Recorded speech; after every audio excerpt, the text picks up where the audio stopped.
Nasz kanał, tak płyniemy, istnieje już od 6 lat, 6 lat. a teraz nastąpił i dla niego, i dla nas zupełnie nowy czas. Nowy czas. Ostatnio pojawiło się u nas sporo nowych osób. Dostaliśmy wiele pytań. Kim jesteśmy? Skąd się wzięło u nas żeglowanie? Jaka jest nasza historia? Więc pomyśleliśmy, skoro przeprowadzamy się na jacht, stajemy wobec nowych wyzwań, to jest idealny moment, żeby wam o tym opowiedzieć.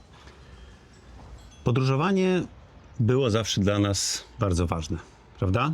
Dużo podróżowaliśmy, dużo. zwłaszcza do Azji, ale też do Ameryki, Afryka się zdarzyła. Tylko to było podróżowanie z plecakiem, samolot, pociągi, autobusy, wędrówki, prawda? Tak. Żeglowanie pojawiło się w naszym życiu dość późno, w naszej dorosłości. Nie mamy tradycji żeglarskich w rodzinach, nie jeździliśmy na obozy żeglarskie w szkole. O, mało tego. Ja zawsze bałam się wody i przez to nawet nie nauczyłam się pływać. Słowo optymista to ostatnie słowo, które mogłabym skojarzyć z żeglowaniem. No, żeglowanie pojawiło się w sumie dość nagle, prawda? Bo zaskoczyło nas. A to było tak, byliśmy na wakacjach w Mikołajkach, siedzieliśmy sobie z naszą córką Zosią przy brzegu i patrzyliśmy sobie na łódeczki pływające po jeziorze, prawda? No i nagle nasza Zosia wskazała jeden z nich i wypaliła: no fajnie, a czemu my jesteśmy tu, a nie tam? No, żeglowanie zawsze było taką fajną, nieosiągalną rzeczą, Dla niego. ale dało nam to do myślenia i w tym roku jeszcze, w tamtym roku zapisałem się od razu na kurs żeglarza jachtowego, prawda? A tak, a my z Zosią zrobiłyśmy to samo kilka lat później. Ja zrobiłam to ku własnemu zaskoczeniu. No i pływaliśmy po Mazurach, potem przenieśliśmy się na morza, do Chorwacji, Grecji, no i ten wiatr we włosach. No, poczuliśmy, że tak, to jest nasze. No i moje. No, czarterowanie jachtu to jest spory wydatek, więc nie mogliśmy sobie pozwolić na żeglowanie tak duże, jakbyśmy chcieli. No i co? Pojawił się wtedy pomysł na kupienie może czegoś własnego. Tak. No jednocześnie mieliśmy wciąż dużo zobowiązań w Polsce na lądzie. Praca, rodzina, szkoła Zosi, więc no, moglibyśmy żeglować więcej niż czarterując, ale prawda jest taka, że większość czasu jacht spędzałby sam w marinie. A utrzymanie go, no jak wiadomo, to jest niemały koszt. No właśnie, i to też nie było nas stać na to i wtedy pamiętam, że znajomy skipper z Grecji nam podrzucił taki pomysł, no kupcie, ale wstawcie do czarteru. Tak. I to nam się spodobało i zdecydowaliśmy, że to jest rozwiązanie dla nas. Dowiedzieliśmy się o takiej małej rodzinnej firmie czarterowej South Sea Sail, która po prostu szukała inwestora. Tak. No i pojechaliśmy do Aten, poznaliśmy się, nabraliśmy do siebie nawzajem zaufania, no i powiedzieliśmy, wchodzimy w to. No i oni mieli taki jacht już upatrzony w zasadzie, w Chorwacji był, Oceanis 45. No i umówiliśmy się, że to my przeprowadzimy go do Grecji. Natomiast cóż, formalności się przeciągały, wiadomo, Grecja, no i ostatecznie przejęliśmy Ewelinę, bo tak się ten jacht nazywał. W zasadzie dopiero tydzień chyba przed Bożym Narodzeniem, prawda? Tak, tak. No, chcieliśmy na Boże Narodzenie wrócić do rodziny, no więc ustaliliśmy, że przeprowadzimy go tyle, ile zdążymy przed świętami, a potem przejmie go inna załoga. No i dopłynęliśmy wtedy do Korfu, no i wróciliśmy do domu. No i tak w zasadzie powstał nasz kanał, bo pierwsze filmy tam to właśnie opowiadają o tej podróży. Tak, tak. No dobrze, a następnej załodze, która przejęła go zaraz po świętach, tuż przed Lavrio, czyli portem docelowym, w zasadzie 2 mile chyba, zepsuł się silnik. I to w trakcie bardzo silnego sztormu. Tak. Skończyło się złamanym masztem, podjęciem ludzi przez śmigłowiec, a jacht Ewelina sobie gdzieś odpłynęła na południe i do dziś nie wiemy, co się z nią Nie stało. wiemy I nie dokąd. będziemy wiedzieć chyba już.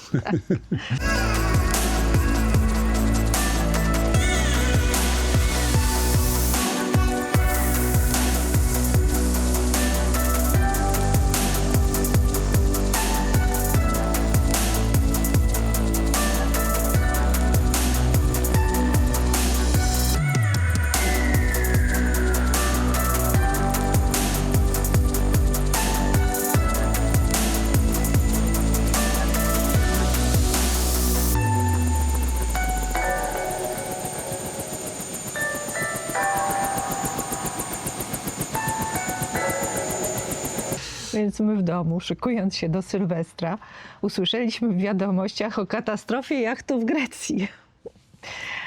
No, jakiegoś jachtu, no tyle do nas dotarło. No i powiedzieliśmy wtedy, ojej, jaka szkoda, ludzi stracili jacht. No właśnie. A to No, my. to było nas szkoda. Nasi wspólnicy na szczęście wszystkim się zajęli, obiecali, że nie stracimy pieniędzy. Powiedzieli, jeśli chcecie się wycofać, zwrócimy wasz wkład, bo jacht miał być na spółkę. Tak, tak. Część wpłacili oni, większą część my. Ale jeśli chcecie, możemy razem kupić inny jacht. No i co powiedzieliśmy? No, Wchodzimy w to, no. No ale oczywiście znowu nie mogło być prosto. Nie mogło być prosto. Drugi jacht, taki sam, Oceanis 45, stał w Atenach, czy w Lavrio, a jego, nie, w Atenach, było dobrze, a jego zakup przypadł na co? Marzec 2020. No tak, czyli, jeśli pamiętacie, pandemia wybuchła akurat wtedy. Tak. Ja akurat byłam w Indiach, odwołali moje loty do domu. Wróciłam w końcu ostatnim lotem z Mumbaiu, wysłanym ratunkowo po tych, co zostali. Załoga samolotu przez cały czas podkreślała, żebyśmy pamiętali, że przylecieli po nas z narażeniem życia. No, już nie mówiąc o tym, że to grubo kosztowało, to, więc nie było za darmo. Więc... No tak, a ja miałem kupiony bilet do Aten wtedy, żeby przejąć jacht, żeby obejrzeć, no ale oczywiście też ten lot odwołali. No. No ale jakoś tak, mimo tych wszystkich kłód rzucanych nam przez los pod nogi, udało nam się zrealizować zakup. No i tak nasza Rafaela w roku 2020 zaczęła pracować dla South Sea Sail. A my akurat, gdy nie pracowała, mogliśmy żeglować. I głównie na początku pływaliśmy po Zatoce Sarońskiej, po Cykladach. No i zaczęliśmy opowiadać o tych naszych przygodach innym, tak żeby was zainspirować, żeby pokazać, jak wygląda takie żeglowanie. I tak powstał kanał Tak Płyniemy. Tak. No dobrze, Marcin, a co ci się najbardziej podoba w żeglowaniu? Chyba bym powiedział, że nauka, bo za każdym razem uczyłem się czegoś nowego, nabierałem doświadczenia. Każdy dzień na wodzie w zasadzie to jest nowe emocje, nowa przygoda. W żeglarstwie jest wiele do nauczenia. Trzeba obserwować naturę, wiatr, okoliczności. Też Dostosowywać się do warunków, prawda? Jak Tak. do okoliczności, jak wiatr Współpracować wieje. też z ludźmi. To jest bardzo, bardzo ciekawe rzeczy. No. No, to jest fantastyczne. No, żeglowanie to taki rodzaj podróżowania, gdzie droga jest ważniejsza od celu. I to właśnie droga jest przygodą. A co najbardziej ci zapadło w pamięć z tego czasu, jak żeśmy pływali Rafaelą? Może miejsce jakieś. Wyspa Ios bardzo mi się podobała. Jest niezwykle malownicza, No, bardzo ładne piękna. wzgórza, kościółki. Pięknie. To super miasteczko. Bardzo mi się podoba. Ponad portem wznosi się stolica wyspy Chora z kościołem Panagia Gremiotisa i kapliczkami prowadzącymi na szczyt wzgórza. Warto wejść na samą górę, żeby rozejrzeć się po okolicy, spojrzeć na zatokę, na miasto i wykopaliska wczesnocyklackiej osady Skarkos. Białe budynki z niebieskimi kopułami gdzieniegdzie kładą się płaszczem na zboczu wzgórza. Na mnie chyba największe wrażenie zrobiła Moni. To jest ta malutka wysepka przy Eginie z rezerwatem, w którym żyją dzikie pawie, jelenie czy tam daniele. Nie można na niej nocować, ale można nocować na pokładzie jachtu zacumowanego obok. No i to jest piękne wrażenie, kiedy leżysz na pokładzie i słyszysz z oddali skrzeczenie pawi. No a drugie miejsce to chyba Delos. Święta wyspa starożytności. No a dzisiaj wyspa muzeum. Tam urodzili się Artemida i Apollo. Pamiętam, fantastyczne miejsce. Piękne. Nie było łatwo zacumować, tam w zasadzie nie można dopływać nawet, tylko na kotwicy można stawać i potem pontonem sobie Tak, podjechać. tak, Chociaż wycieczkowe statki sobie tam podpływają. Tam chyba tylko tak. właśnie mogą niektóre statki, które mają jakieś licencje. Tak, pamiętam, że akurat No. był silny wiatr wtedy i żeśmy mieli kłopoty z cumowaniem i nawet żeśmy i- indywidualnie, tak. że ja zostałem, a ty pojechałaś zwiedzić wyspę, a potem odwrotnie. Tak, tak. Zwiedzialiśmy samotnie. Kobiety, inne kobiety, śmiertelniczki nie mogły tutaj rodzić. No bo jak to, żeby tak śmiertelniczka rodziła w takim miejscu, gdzie rodziła sama Leto. No i wywozili te biedne kobiety ciężarne na pobliską linię, żeby tam sobie rodziły. No a nasz kontrakt z firmą czarterową upływał na 5 lat. 5 lat. No i się skończył. No. W tym czasie wiele się zmieniło. Nasza córka Zosia wyjechała na studia, a przez pandemię praca zdalna w zasadzie stała się bardziej możliwa do wykonania.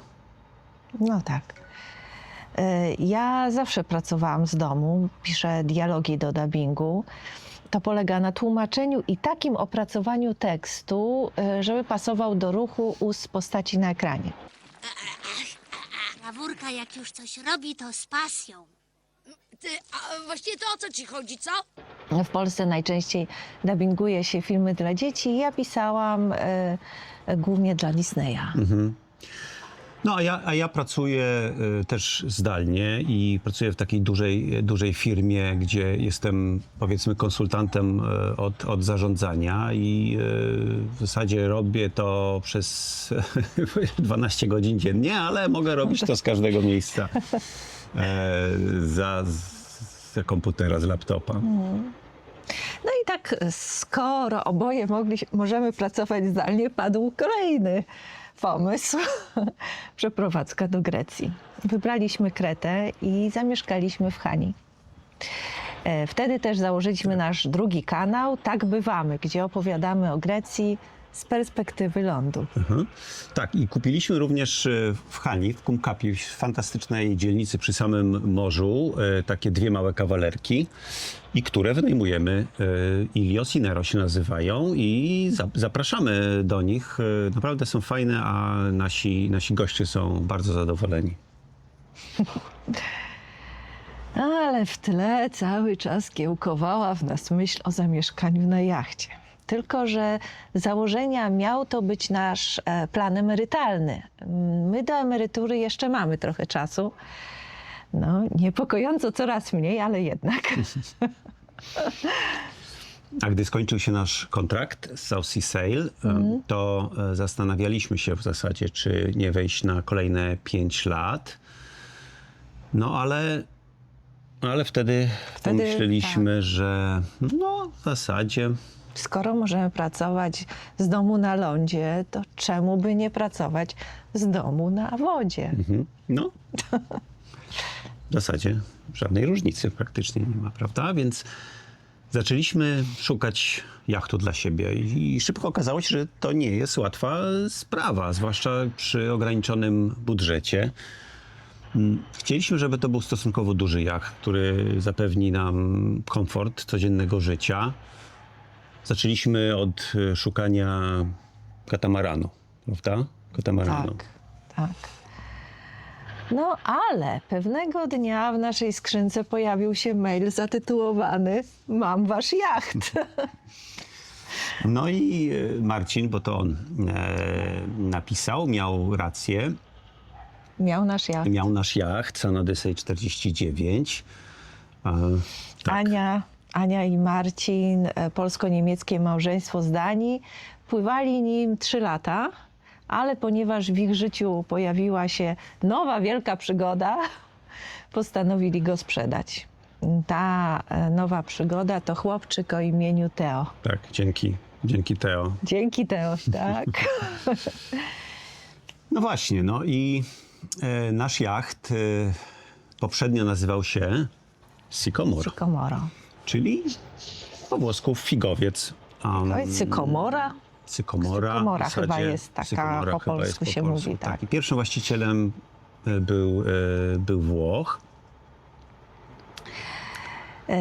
No, a sykomoro to jest z włoskiego języka. No tak. No. No ale postanowiliśmy zmienić mu nazwę na naszą, tak płyniemy. Tak płyniemy, tak. I będziemy pływać przez całe lato. Chcemy wam pokazywać kolejne zakątki Grecji, ale nie tylko Grecji, bo docelowo planujemy pływać po prostu po Morzu Śródziemnym, a może dalej, kto wie. No, ponieważ pracujemy, to będziemy spędzać dość sporo czasu w zatoczkach czy portach.